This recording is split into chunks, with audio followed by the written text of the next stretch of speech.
of the economy. People can't get to the food. I have a brother that doesn't have a driver's license.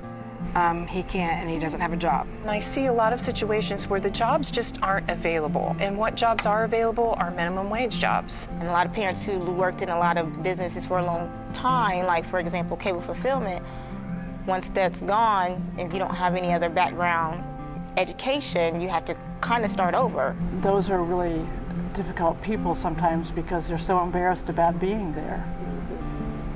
It's really hard for them to all of a sudden not be able to provide food for their kids. My husband had a good paying job and now his job that he has doesn't pay near as good as what it did. And to go and beg when I was the one helping before, that hurts. Even both parents working 40 hours a week at a minimum wage job, trying to raise a couple of kids with a mortgage and a car payment and gas prices, food is going to be at the bottom of the list because food is something that, well, we'll get to that after we get everything else paid for. Parents not being able to work, a lot of businesses leaving, and then some of the businesses that are coming in are businesses that employ a lot of people. So then the unemployment rate is still pretty high.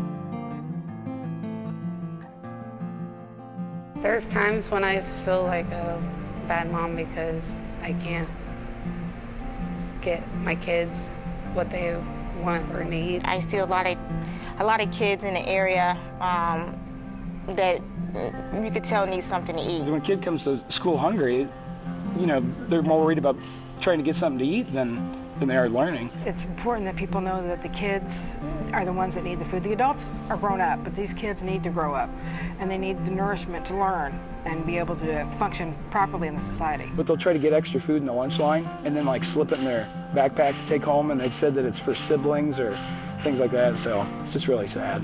And there's plenty of younger people out there on the streets that don't have access to food. They can't get food stamps because they don't have a permanent address, or they don't have access to be able to go to the food pantries. I have elderly parents that live on a fixed income, and their income just barely meets their bills, and they're having a hard time with food.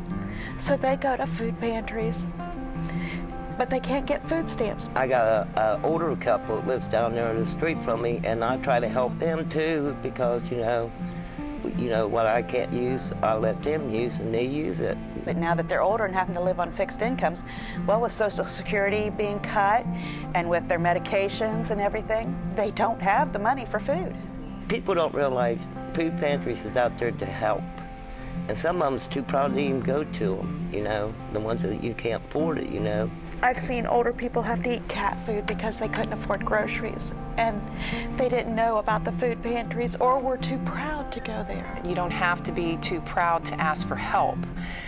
When you go to the food banks on the days that they're open and you see, everyone is just so appreciative, and then they ask what they can do to help. This past year, Marion City implemented the universal free lunch program. So, poverty's gotten to such a point where it's not just, the people that sign up for the free lunch program, it's the whole community. The YMCA and pioneering a healthier community, that's huge. We have a lot of food banks, Mid-Ohio food banks, big in our area. There's a summer program here for feeding kids in the park all summer. The Take Home Backpack program, that was every other week, but the plan is for next school year for it to be every weekend. The health department has some initiatives going to help with this fight. And St. Paul's has had a Tuesday night supper for people for 50-some years now that's done by different churches around town. That's a social time for people. The dinner's served at 5:15 and people are there at 3 o'clock and want to play cards and just socialize with each other. The Salvation Army has produce giveaways like twice a month sometimes, and they usually send you with like a garbage bag full. I think it's great. I think it's wonderful. I like to go to the produce. It helps a lot. My kids, they love vegetables. It was something that people gave kindly out of their pockets and was able to supply needs for other families, not just mine. So it was a great experience. I don't have any complaints about it because at the time that we needed it, it was very helpful for us.